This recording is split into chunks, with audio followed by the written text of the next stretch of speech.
Les croyances entourant le chiffre 13 sont extrêmement répandues dans notre culture et le célèbre vendredi est considéré universellement comme un jour de malchance. Dans bon nombre d'immeubles, on a carrément ignoré le 13e étage et on passe directement au 14e. Dans certaines maisons, un 13e convive à table provoque des frissons. On estime que les racines de cette superstition remontent au culte que vouaient les anciens Celtes à la Lune, il y a plus de 3000 ans. Les Celtes avaient remarqué que l'année était constituée approximativement de 13 cycles lunaires de 28 jours. Certains spécialistes pensent qu'à cause de ce phénomène naturel, le chiffre 13 aurait été intégré aux croyances religieuses et ce serait par la suite transmis de culture en culture. Ce fameux chiffre 13, que bien des gens considèrent malchanceux, a d'abord été perçu comme un nombre chanceux du point de vue strictement historique des religions. Pour les Celtes, la Lune était sacrée et ce 13e cycle annuel était une véritable bénédiction. La Lune et le Soleil exécutent entre eux une espèce de danse. Si vous considérez les 52 semaines d'une année et si vous les divisez en quart, vous obtenez 4 groupes de 13 semaines. Et ces 13 semaines sont à l'origine d'autres observances néo-païennes et nous ont permis de situer dans le temps les solstices, qui ont toujours eu une grande importance.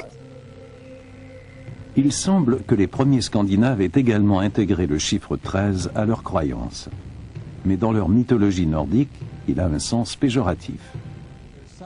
On retrouve dans la mythologie nordique cette idée que l'arrivée d'un 13e convive à table peut avoir de terribles conséquences. Selon la légende, il y aurait eu un grand dîner organisé pour 12 dieux nordiques. Et le dieu du mal, qu'on appelle Loki, s'est présenté sans être invité. Il a tout détruit et tué Balder, le plus populaire des dieux réunis. Une autre référence ancienne nous vient de la tradition chrétienne. Le soir de la dernière scène, le Christ était réuni avec ses 12 disciples. L'événement négatif, c'est évidemment la trahison et la mise à mort de Jésus, Judas étant considéré comme le 13e à table. Ces 13 hommes attablés ont bien sûr évoqué le malheur, et qui plus est, on a relié tout cela au fait que la mort de Jésus a eu lieu un vendredi.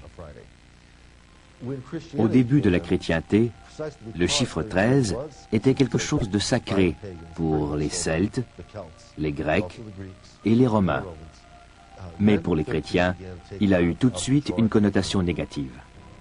Le 13e chapitre de l'Apocalypse du Nouveau Testament nous décrit la bête. Au Moyen-Âge, le diable était symbolisé par un pentacle surmonté d'un triangle, ce qui donnait une figure à 13 côtés. À cette même époque, lorsque les femmes étaient accusées de sorcellerie, on les forçait souvent à admettre que leur convent ou assemblée était constitué de 13 membres.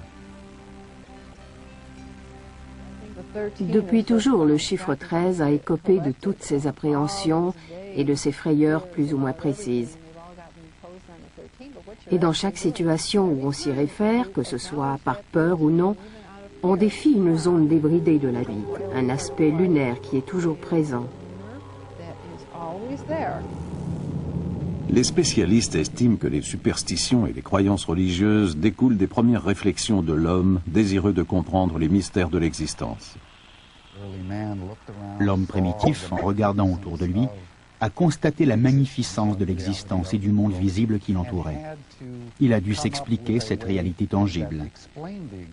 Il fallait bien que tout cela ait été créé de quelque façon. Conséquemment, l'homme s'est inventé des dieux créateurs de l'univers. Il est parfois difficile d'établir une différence entre les superstitions et les croyances religieuses.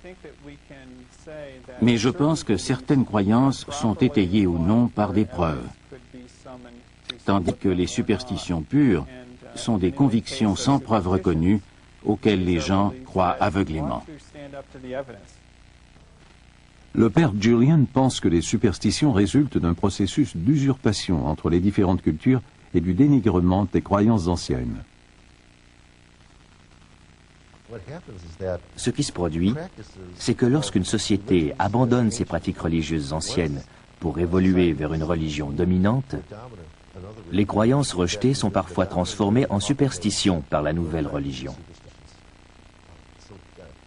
Tacite, un historien romain du 1er siècle, qualifiait la chrétienté de superstition pernicieuse dans ses écrits.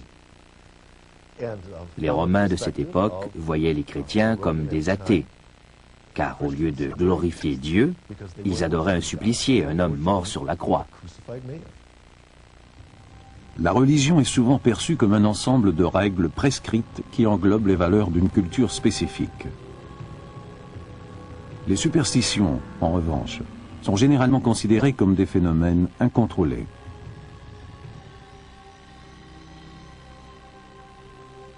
Historiquement lié aux religions depuis la nuit des temps, le chiffre 13 a des connotations positives et négatives.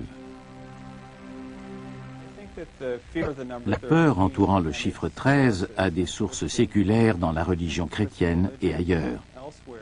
Et cela contribue à perpétuer le phénomène dans nos vies actuelles.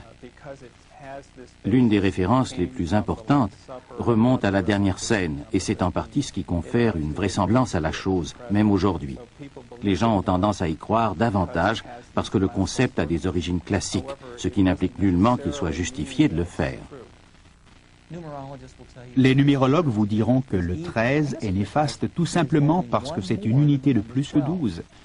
Pour sa part, il considère le chiffre 12 comme un nombre complet. Pensez aux 12 tribus d'Israël, aux 12 apôtres de Jésus, à la douzaine aux 12 mois de l'année, etc. Conséquemment, pour eux, 13, ce n'est jamais qu'un élément de plus que 12, et ça en fait un chiffre instable. Instable au point d'en devenir mauvais. Pour moi, le chiffre 13 représente une autre dimension, une sorte d'expérience incontrôlable, une notion d'imprévisibilité, quelque chose dont on ne peut planifier l'arrivée régulière comme les mois de l'année. Le 13 est au-delà de toute séquence, de toute notion de régularité. Il est conséquemment relié à l'instabilité et au déséquilibre.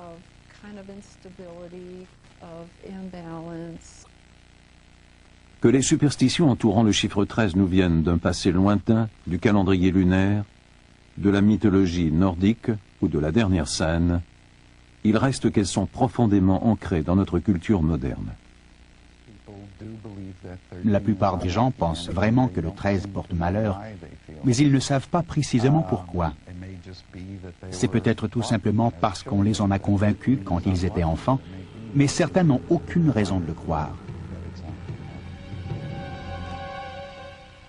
Certaines personnes sont d'ailleurs ravies de défier toute superstition. Il existe un club composé de 13 membres qui ne tient ses réunions que les vendredis 13. Bien que nous vivions à l'ère des sciences et de la haute technologie, les superstitions affectent encore notre quotidien. Nombreux sont ceux et celles qui refusent de voyager ou de prendre d'importantes décisions d'affaires un vendredi 13. En 1993, le Wall Street Journal estimait que l'économie américaine subissait annuellement des pertes d'1 milliard de dollars à cause de cette journée funeste. Le terme clinique de cette appréhension est la triskaïdécaphobie, qui signifie crainte du chiffre 13. Il existe à Philadelphie un groupe composé principalement d'hommes d'affaires qui bravent ouvertement toute superstition. Fondé il y a plus de 50 ans par Philip Klein, un publiciste aujourd'hui décédé, cette association est connue sous le nom de Club du Vendredi 13. Il voulait surtout montrer aux gens qu'ils n'ont pas à craindre les superstitions et qu'il est facile de s'en débarrasser. Vous pouvez les défier franchement et il ne vous arrivera strictement rien. Comme l'a prescrit Philip Klein dans l'acte de constitution de la société, les réunions ont lieu les vendredis 13 et comportent des rituels anti-superstition. Nos réunions suivent une ordonnance assez rigoureuse. Nous nous rencontrons pour le petit déjeuner ou le déjeuner. Le midi, ça débute toujours à 13h13. Et nous nous retrouvons chaque fois dans un endroit différent. Car lorsque nous quittons les lieux, on ne veut plus jamais entendre parler de nous. Selon le nombre de miroirs que nous avons à briser, nous utilisons un maillet ou un marteau et nous nous faisons un plaisir de les fracasser avant de partir. Nous n'emportons jamais de balai ni de pelle à poussière. Nous marchons souvent sous les échelles et, ce faisant, nous ouvrons tous un parapluie noir, pendant qu'un autre membre agite un chat noir devant nous.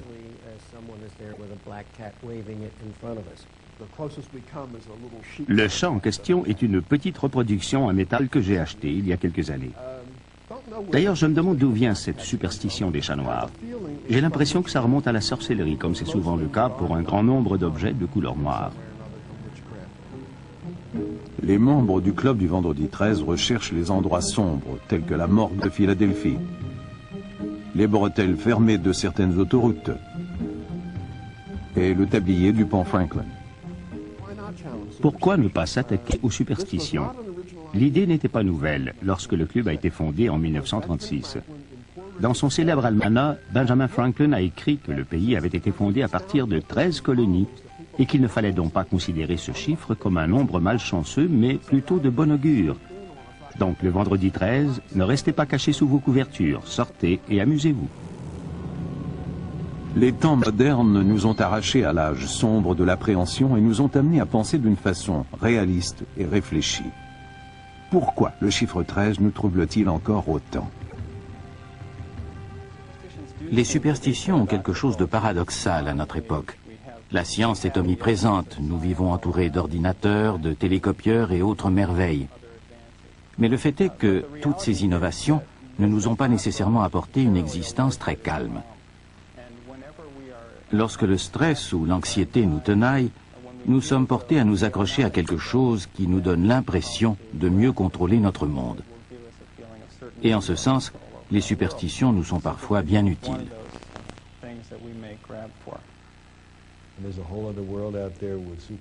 Il existe tout un monde par-delà l'Amérique du Nord où règnent des superstitions dont nous n'avons pas la moindre idée en ce continent. Elles font cependant partie du quotidien de milliards de gens sur la Terre. Lors de la mission Apollo 13, lorsque la technologie a fait défaut, bien des gens ont imputé l'accident et l'échec de l'expédition au chiffre 13. L'astronaute Jim Lovell garde en perspective son point de vue sur le sujet. Foncièrement, je ne me considère pas comme un homme superstitieux. Mais je pense qu'au fond de nous, nous le sommes tous un peu. Ainsi, au cours de tous mes vols spatiaux, nous avons emporté une médaille de Saint-Christophe. Pourquoi l'avons-nous fait? Sans doute parce que c'est le saint patron des déplacements. Mais à bien des points de vue, les superstitions influencent négativement les gens et nuisent à leur qualité de vie. La meilleure façon d'aborder l'existence et de prendre des décisions judicieuses, c'est en se fiant à la logique.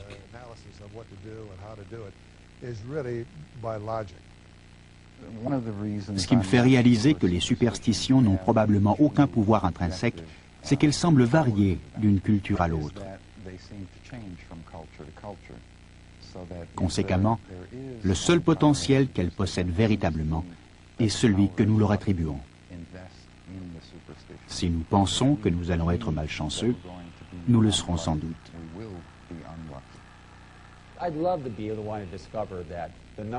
Je voudrais bien découvrir que le chiffre 13 a une influence quelconque, qu'il diffère du 7 ou du 12, et qu'il a sur nous des effets positifs.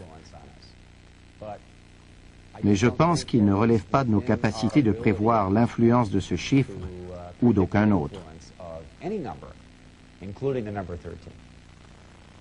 Le sinistre chiffre 13 va garder son aspect troublant pour certains d'entre nous. Cependant, des créateurs intelligents tels que Ray Johnson vont continuer de mettre à l'épreuve les croyances de chacun.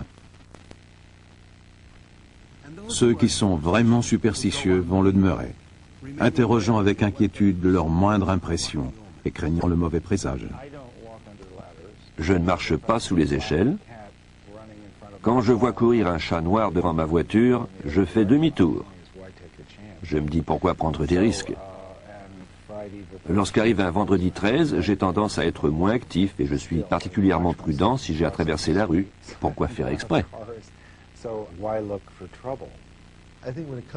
Lorsqu'il s'agit de superstitions qui engendrent la peur et l'entretiennent, la meilleure attitude est d'en rire.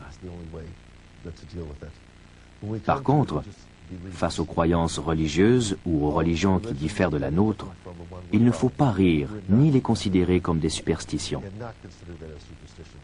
Nous devons agir avec tout le respect que méritent nos propres croyances. Pourtant, les critiques les plus ardents mettent parfois en doute leur propre scepticisme par rapport aux superstitions. Récemment, alors qu'il voyageait en avion, le professeur Stuart Vyse s'est retrouvé dans la rangée de siège numéro 13. Il y a eu énormément de turbulences, ce qui naturellement a rendu les gens anxieux. Un ami psychologue qui prenait place à mes côtés m'a dit soudain « As-tu remarqué? La lune est pleine. Et savais-tu que nous étions assis dans la 13e rangée ?» Je n'avais rien remarqué du tout, mais la coïncidence était cependant intéressante. Ça m'a surtout amusé, mais j'avoue avoir été un peu inquiet, surtout à cause de cette 13e rangée. Non, je ne suis pas superstitieux. Les superstitions associées au chiffre 13 nous hantent depuis des millénaires. Il y a eu pourtant des périodes où cela annonçait la chance, d'autres où le nombre maudit entraînait tout un cortège de déboires et de malheurs.